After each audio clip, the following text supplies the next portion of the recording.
ওরা চিন্তা করে করে ডারউইন নামে একটা বিজ্ঞানী 1859 খ্রিস্টাব্দে, এটা কারেক্ট নেই, অরিজিনাল স্পিচ একটা বই লিখেছিলেন তিনি।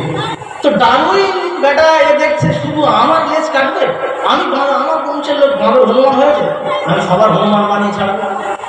তিনি সেখানে লিখছে, দেখো তোমরা তো আর মানুষ হয়ে জন্মাওনি, তোমাদের পূর্বপুরুষেরা ওরা ওঠা হনুমান বাঁদর ছিল, তাই তোমরা কালের বিবর্তনে পরিবর্তন হতে হতে বাঁদর হয়েছে। কিন্তু কালামুল্লাহ শরীফের মধ্যে আল্লাহ পাক ওইটা জানালেন না। কালামুল্লাহ শরীফের মধ্যে আল্লাহ পাক জানালেন, ফালইয়ানজুরিল ইনসানু মা খুলিকা মিন মাইন দাফিক ইয়াখরুজু মিন বাইনিস সুলবি ওয়াত তারাইব। পৃথিবীর মানুষেরা, আমি তোমাদেরকে পৃথিবীর বুকে পাঠিয়েছি কেমন করে তোমরা জানতে চাও, তোমরা শুনতে চাও, তোমরা কিভাবে পৃথিবীর বুকে এসছো, আদম থেকে শুরু করে এ পর্যন্ত সিস্টেমেটিকলি ভাবে তোমরা পৃথিবীর বুকে তোমাদের বংশ বিস্তার করছো, কিভাবে করছো তোমরা জানতে চাও, শুনে দেখে দাও।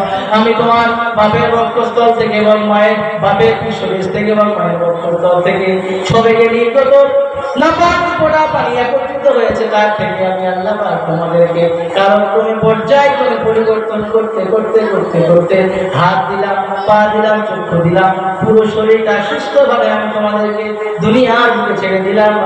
তুমি এরপরে বলো, ফাবি আইয়ি আলাই রাব্বিকুমা তুকাজ্জিবান। মানুষ তুমি বলো, এরপরে তুমি আমার কোন নিয়ামতকে অস্বীকার করবে, তুমি আমাকে কিভাবে ভুলে যাবে? মানুষ তুমি ভেবে দেখে নাও, পৃথিবীর জমিনে মানুষ তুমি আজকে বিচরণ করছো, তোমার 10তলা বাড়ি থাকতে পারে, তোমার ব্যাংকে কোটি কোটি লক্ষ লক্ষ টাকা থাকতে পারে, তুমি মুকেশ আম্বানির মতো অমন পর্যায়ে চলে যেতে পারো, কিন্তু মানুষ তুমি শুনে রেখে দাও, যেদিন আমি তোমাকে ডাকবো পৃথিবীর বুক থেকে, যেদিন আমি তোমাকে ডেকে নেবো মানুষ, তোমাকে খালি হাতে শূন্য অবস্থায় তোমাকে আমার কাছে ফিরে আসতে হবে। তুমি একবার চিন্তা করে দেখো, আজ থেকে 100 বছর পরে তোমার সম্পদ ভোগ করবে অন্যজন, এবং তোমার থেকে শুরু করো 100 বছর পূর্বে যারা তোমার থেকে আগে দুনিয়ার বুক থেকে চলে গিয়েছে, তুমি তাদেরকেও তো চেনো না, এবং তোমার 100 বছর পরে যারা দুনিয়ার বুকে তোমার সম্পদ ভোগ করবে, তুমি তাদেরকেও তো চিনবে না। এরপরে মানুষ বলো, তুমি কাদের জন্য নাহক ভাবে অবৈধ পন্থায় তুমি দুনিয়ার বুকে দাঁড়া করবে? মানব তুমি যখন মরে যাবে, তোমার নেওয়ার মতো কিছু থাকবে না। ঘটনা এসে শূন্য।